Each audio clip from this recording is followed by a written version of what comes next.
In today's video, I'm going to teach you how to create a Zoho email account. We'll walk through the entire process from opening the Zoho Mail website all the way to completing your sign up, so you can start sending and receiving emails right away. I'll keep things simple and explain what you're seeing on screen so you know exactly what to do at each step. First, open your web browser and go to the Zoho Mail website. You can do this by typing Zoho Mail into your search engine and clicking on the official Zoho Mail link. Once the page loads, you'll see information about their email services, including features and pricing.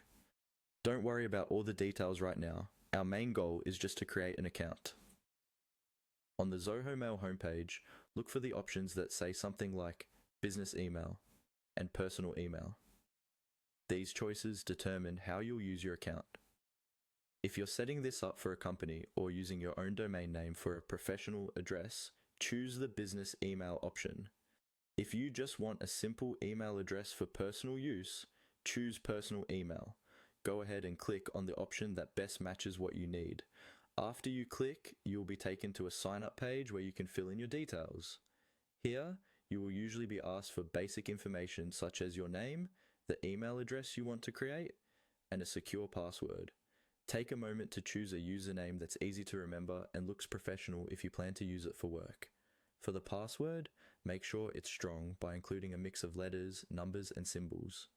You may also be asked for a phone number or an alternate email address so you can recover your account later if needed. If you don't want to type in all your details manually, Zoho also gives you the option to sign up using your Google account. On the same page, look for a button that mentions signing up with Google. When you click that, a new window will appear asking you to choose your Google account and grant permission. Follow those prompts and Zoho will link your new email account to your Google login. From this point on, just follow the on-screen instructions, which may include verifying your email or phone number and confirming some basic settings. Once you've completed those prompts, your Zoho email account will be ready to use.